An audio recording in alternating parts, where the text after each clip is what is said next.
Welcome to the Old Time Radio Westerns. I'm your host, Andrew Rhynes, and I'm excited to bring you another episode absolutely free. This is one of over 80 episodes released monthly for your enjoyment. Now, let's get into this episode.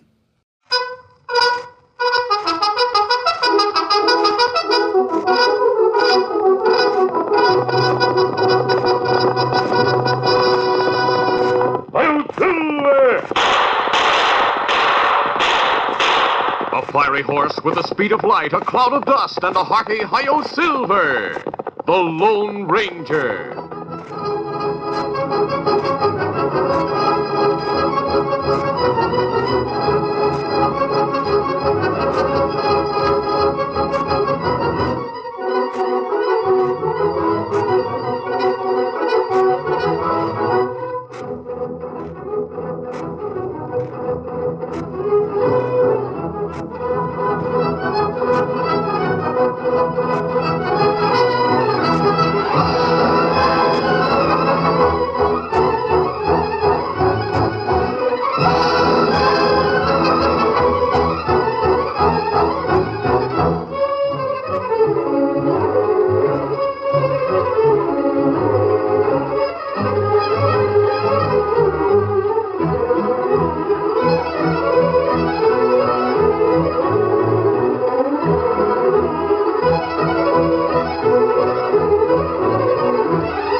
With his faithful Indian companion Tonto, the daring and resourceful masked rider of the plains led the fight for law and order in the early western United States. Nowhere in the pages of history can one find a greater champion of justice. Return with us now to those thrilling days of yesteryear. From out of the past come the thundering hoofbeats of the great horse Silver. The Lone Ranger rides again. Come on, Silver! Let's go, big fellow! Hi-yo, Silver! Hooray!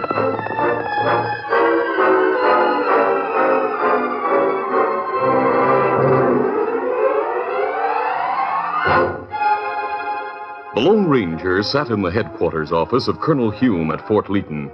He listened with interest as the colonel paced the floor in front of him and talked. My son Bert graduated from the academy at West Point recently, and I requested that he be sent to this post. I see. Since his arrival here a month ago, Bert has acted strangely. Oh? In what way? He was unusually quiet, didn't mix with the others, and on his off time, he went riding away from the fort alone to be gone hours at a time.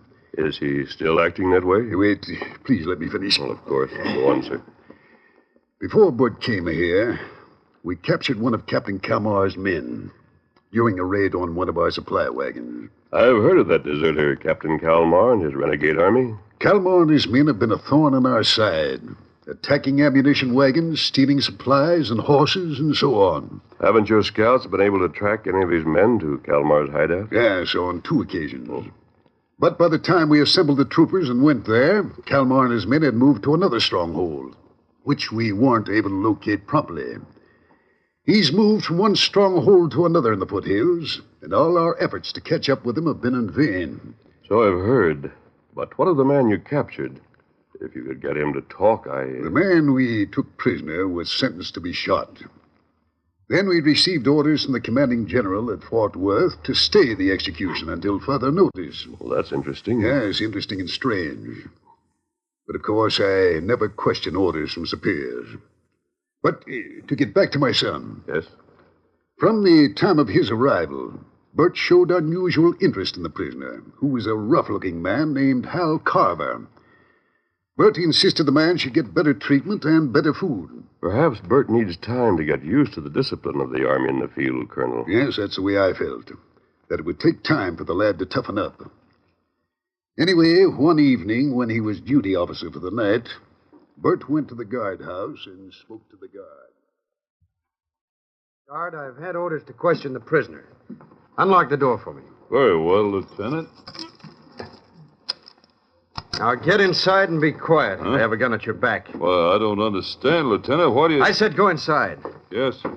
All right, Carver, hurry. Cord in my pocket. Come tie him up. With pleasure, Lieutenant. When you finish with that, use your handkerchief to gag him. Look, what's this all about, Lieutenant? Holy mackerel, if you let this hombre escape, Shut up. you'll get... Hurry up, Carver. Yeah. There. Now I'll gag him. No, wait, Hold still, you. He's all set, Lieutenant. Good. We'll leave him on the cot. I have horses waiting. We'll manage to get through the guard outside. You, guard, see that the colonel gets this sword. I've stuck a note on the handle. Now, let's get away from here fast, Carver. Come on. They went outside, and while Bert talked to the guard at the gate, Carver moved up behind in the darkness and knocked the guard out. All this is hard to believe, Colonel. Yes, I know.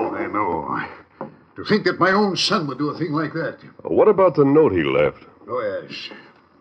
Here it is. Let me see. Dear Dad, I'm turning in my sword and leaving, taking Hal Carver with me. I didn't realize the Army treated human beings the way they've treated this man. I want none of it, and Carver's convinced me that Captain Kalmar's cause is worth fighting for. Sorry, Dad, but that's the way it is, so goodbye, Bert. The boy must be mentally ill. That man Carver was a killer, a hard, vicious fellow who wouldn't give us any information under any conditions. He speaks of Captain Kalmar's cause. Kalmar, in my opinion, is insane. He has a mistaken idea that he can gather enough forces to establish a state of his own, from the Big Bend to the New Mexico border. So that's it. Yes. The danger is greater than headquarters thinks. Kalmar will continue to add renegades and gunmen to his force until most anything could happen. I can't understand Bert being persuaded. Frankly, that note wasn't too convincing to me. Are you sure there's no other reason why Bert would do something as drastic as that? No, the whole disgraceful thing has me stumped. When did he leave with Carver? 3 days ago. I've had troopers searching for them, but without success. That's why I sent for you. Todd and I'll do all we can to help you, Colonel. I knew you would. And by thunder, if you find Kalmar's stronghold, we'll take every last trooper at the fort and go after him. I'll not rest until he and Bert are brought in to get the punishment they both deserve. Tonto's waiting outside. If we get any news, I'll let you know. And goodbye, Colonel. Goodbye, sir.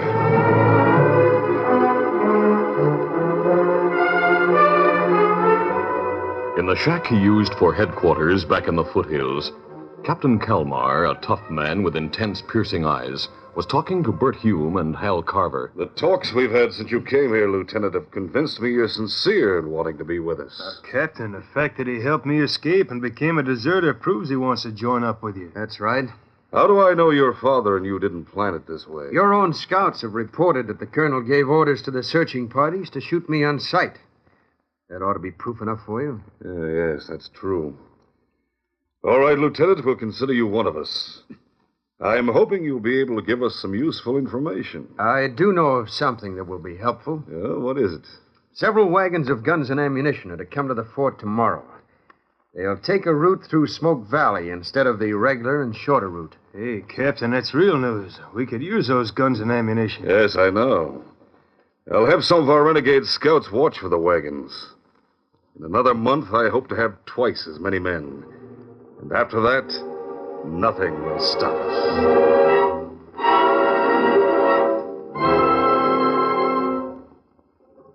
After the Lone Ranger met Tonto outside the fort, the two men rode toward the foothills, hoping to find some lead to the stronghold of Captain Kalmar and his men. As they rode a trail that was bordered with large boulders, a shot rang out. Oh! Quick, ride behind that big boulder. Come on, Silver. Up, Scout. Hold over, Easy, Scout, easy. Tonto, are you hurt? Bullet grazed shoulder. It's not bad. The shot came from over to the left. I'll see you. Indian right away, fast. Let him go for the moment. I'll attend to your shoulder, then we'll pick up his trail. He may be one of Kalmar's men. That was a close shave.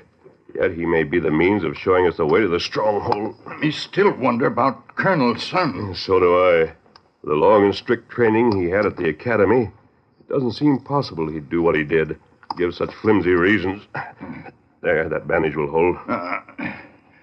You have ID about Lieutenant Kimasabi? I think if we could question him, we'd get a different reason than he gave in that note. All right, let's mount and try to pick up that Indian's trail now. Steady, big fella. Easy, fella. Come on, Silver. Let's count.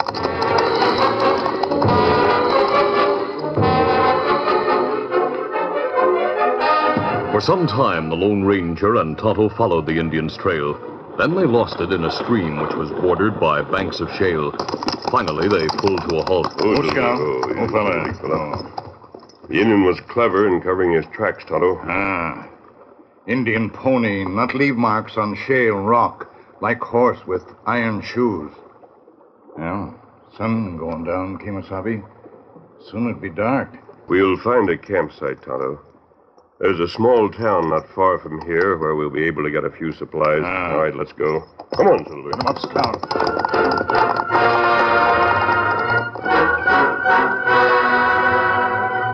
After selecting a campsite, the Lone Ranger and Tonto rode to the edge of the nearby town. The masked man waited in a grove while Tonto went to the store. A burly-looking man stood at the counter buying tobacco. Tonto waited while the man talked to the storekeeper. That sure was surprising news about the colonel's son over at the fort, wasn't it? What news is that, mister? Why, he helped a prisoner escape and went along with him as a deserter. You don't say. When did that happen? A few days ago. Left a note saying he was going to join up with Captain Kalmar. Colonel's son must be a fool, then. Why do you say that? You don't think any hombre in his right mind would throw in with Kalmar and his bunch of cutthroats, do you? Maybe not. But Kalmar's getting stronger every day, they say. He's liable to be running this part of the country someday.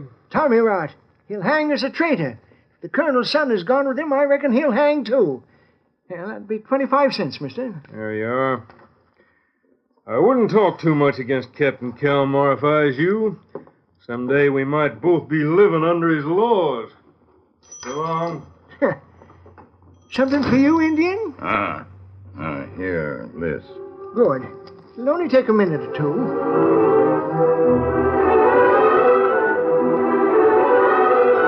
After getting the supplies, Tonto returned to the grove on the edge of town and told the Lone Ranger about the conversation in the store. The Lone Ranger remarked, I didn't see anyone right out of town, Tonto. A feller go from store to cafe cross street. I see. That will give us a chance to follow him when he leaves. Why we follow feller? Before I left the colonel, he told me no one outside the fort knew about the escaped prisoner and his son. I me not know that. The only ones who'd know besides the troopers would be Kalmar and his men.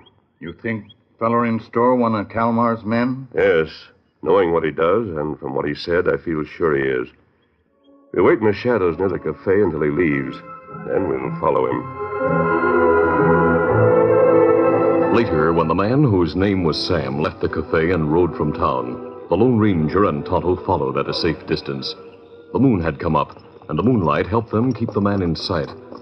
The outlaw rode trails that twisted and turned through the foothills, and at times he rode in shallow streams. It took all their ingenuity for the masked man and Indian to keep on his trail. They rode for some time. Then they saw the man ahead right into the shadows of a narrow pass. They pulled to a halt. That pass seems to go into a canyon beyond. That's the entrance to the present stronghold. They'll have guards watching. That's right.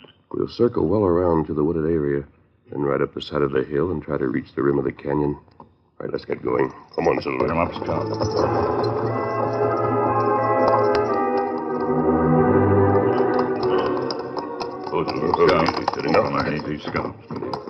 The Lone Ranger and Tonto stopped near the top of the ridge, then crawled forward cautiously.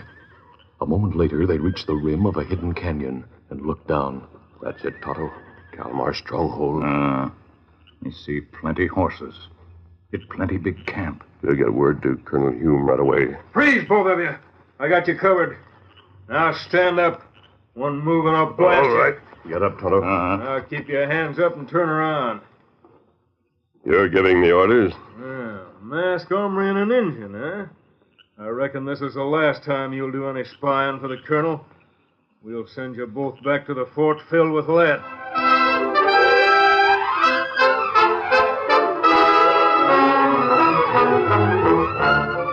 The curtain falls on the first act of our Lone Ranger adventure.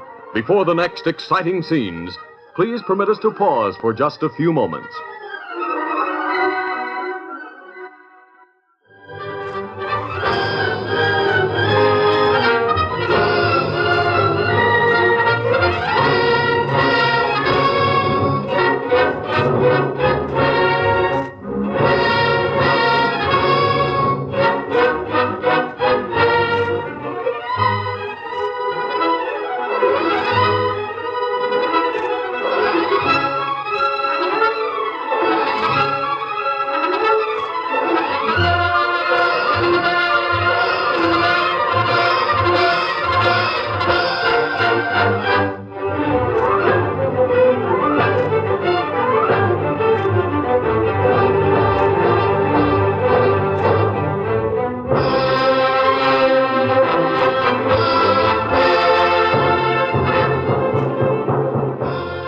To continue. As the Lone Ranger and Tonto looked over the rim of the canyon, the man Sam, whom they had followed from town, came up behind them and got the drop on them. The masked man and Indian stood facing the hard-faced gunman. You're more clever than I thought. Yeah, I got wise that I was being followed, mister. I waited just inside the pass in the shadows and saw you turn aside. I figured what you were up to, so I came up here and waited. I see. Mister, you and the others who follow Kalmar are working for a lost cause. Oh, yeah? Yeah. We know better. We'll grab the wagons of guns and ammunition that's going to pass through Smoke Valley at dawn. After that, we'll be stronger than ever. I suppose Bert Hume gave you that information. Yep, he sure did. But enough of this yapping. I want to get this over with. Seems like your horse is coming to kiss you goodbye. The great horse Silver sensed the danger to his master when he saw the gun in Sam's hand. The intelligent stallion walked slowly to them, coming in from one side as if to nuzzle the masked man. But just as he came close, the Lone Ranger whistled and Silver suddenly sprang forward with a snort of rage. The big stallion sent the gunman sprawling to the ground as the gun fell to one side. The Lone Ranger immediately leaped on top of Sam, knocking him breathless with a knee and clapping a hand over the gunman's mouth. Have to keep you quiet. You have him covered. All right, you get up. If you make one sound, I'll take... Horse, you tricked me. Keep him covered, Tonto. I'll tie and gag him, and you can take him to the fort. And what you do? I'll go warn the wagon train. Tell the colonel they plan to attack the wagons in Smoke Valley at dawn. It'll be easier for the troopers to take Kalmar and his men in that valley than to try to get into their stronghold. That's right. There. We'll put him on scout with you and take him to the fort. I'll ride now to meet the wagons and see you at Smoke Valley at dawn.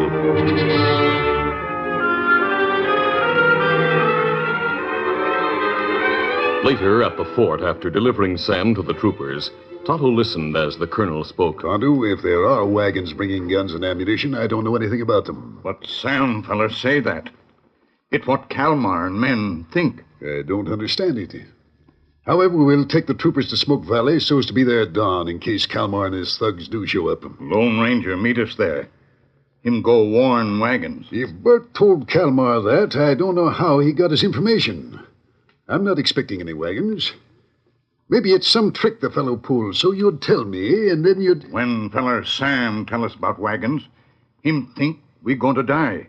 Him stand with gun ready to shoot. Yes. Then Kalmar must believe it, even if we know it isn't true. In that case, he'll take his men to that valley anyway.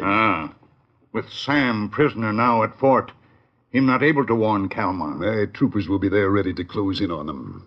I'll give the necessary orders. Before dawn, Captain Kalmar stood in front of his shack in the canyon and looked over the long, ragged lines of followers who were waiting to mount. Well, men, we're ready to go. We'll divide when we reach the valley. Half will be under my command on one side, the rest under Hal Carver on the other side. Wait until the wagons move into the valley. I'll give the signal to attack. 2 shots. Then move in on them. How much of an escort do you think they'll have, Lieutenant? I don't know, Captain. Well, they usually have 4 men to a wagon, 2 in the seat, and 2 on horseback. I understand there are 6 wagons. Yeah, that means about 24 men. Yeah, we'll take them by surprise and by numbers. We now have 50. All right, mount. Let's get moving. Ready there. Get it back.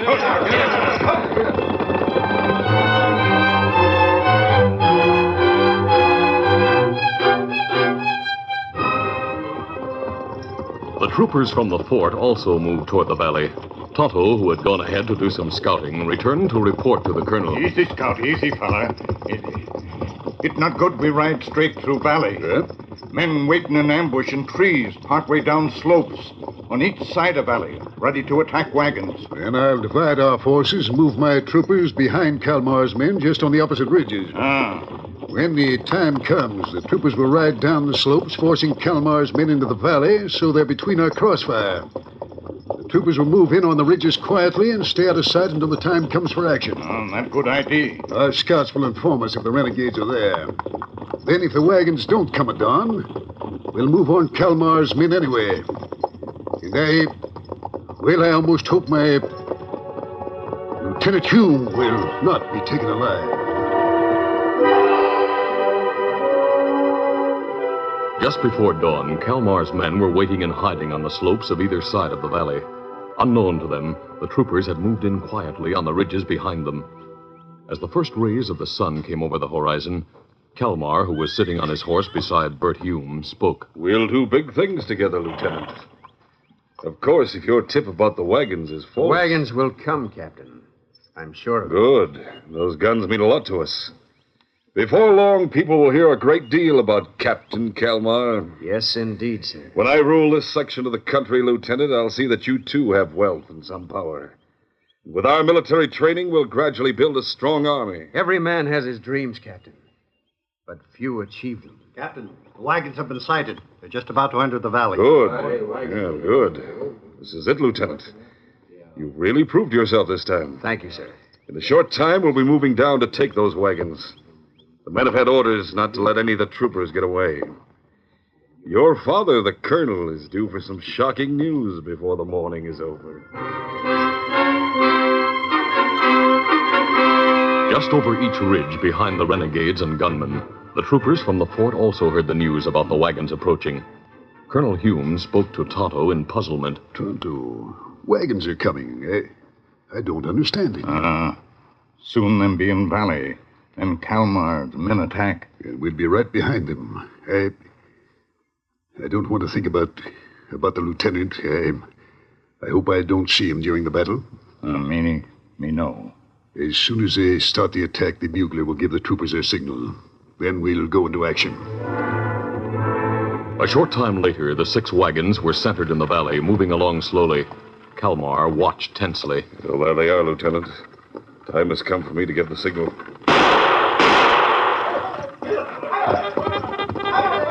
The bugle.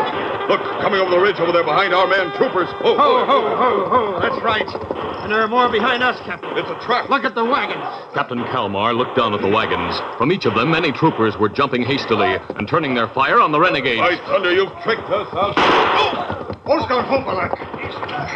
You not shoot, Lieutenant. He planned all this. We know that now. Quickly, Tonto tied his lariat around Captain Kalmar, who had been wounded in the gun arm. Then, leaving him on the ground like a rope calf, he and Bert went down the slope to get into the fray. Get him up, Scout. Come on, get up, boys. In the valley, the Lone Ranger who had arrived with the wagons was in the thick of the battle. He was determined that all of Kalmar's men be taken, and his flaming gun saved many a trooper from the bullets of the renegade army.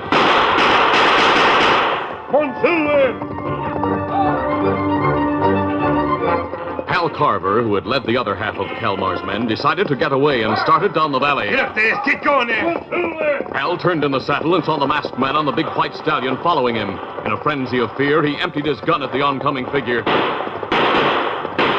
His galloping horse spoiled his aim, and he turned his attention to outrunning the masked man. But the gallant Silver steadily moved closer, until with a whirring sound, a lariat dropped suddenly over Carver and tightened.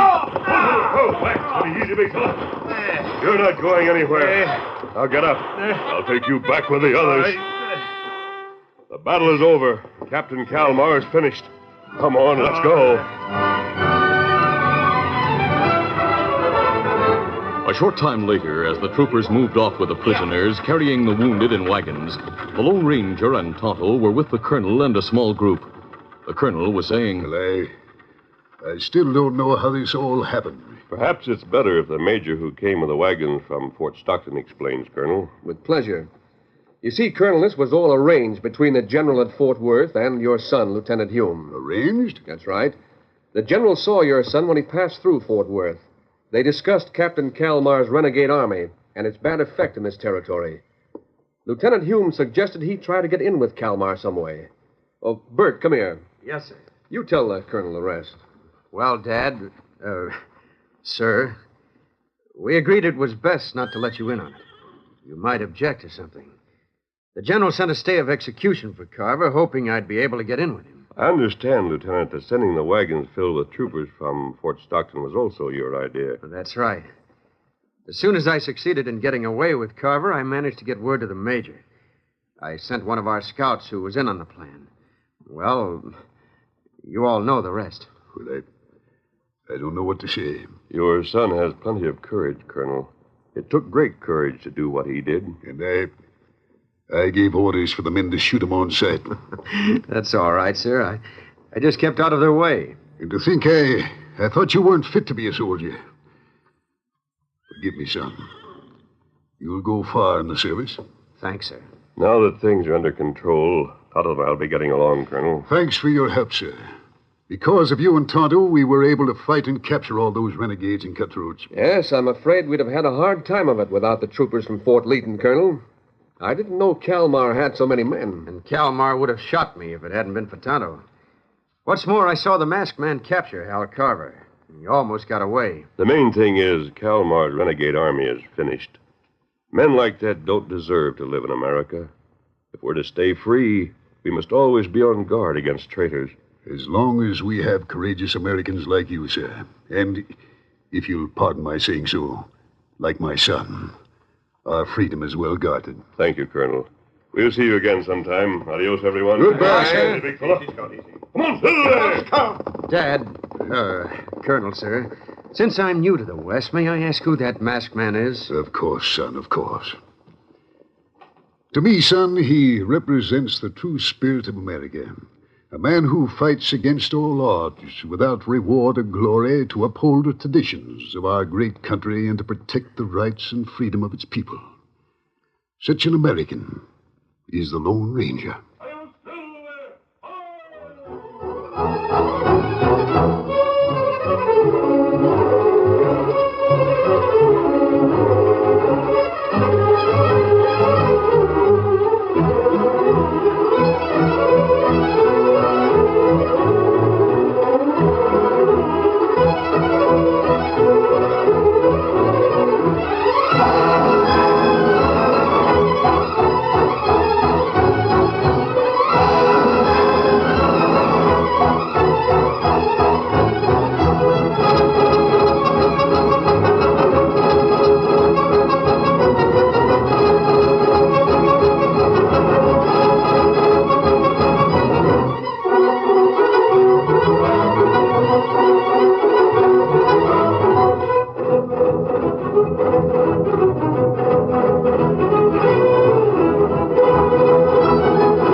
This is a feature of the Lone Ranger Incorporated, created by George W. Trendle, produced by Trendle Campbell Enterprises, directed by Charles D. Livingston, and edited by Fran Striker.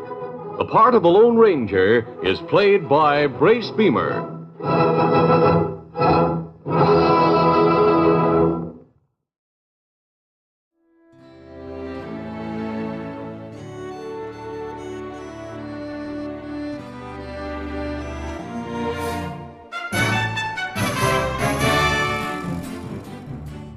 This has been a presentation of OTRWesterns.com, and we hope you enjoyed. Please take some time to like and rate this episode within your favorite podcast application. Follow us on Facebook by going to OTRWesterns.com/Facebook, and subscribe to our YouTube channel by going to OTRWesterns.com/YouTube. Become one of our ranch hands and unlock some exclusive content. We want to thank our most recent ranch hands, Steve and Ron W., who joined us recently. You too can join by going to OTRWesterns.com/donate. Send us an email, podcast@OTRWesterns.com, and you can call and leave us a voicemail, 707-986-8739. This episode is copyrighted under the attribution non-commercial share-alike copyright. For more information, go to OTRWesterns.com/copyright. Have a great day, and thanks for listening.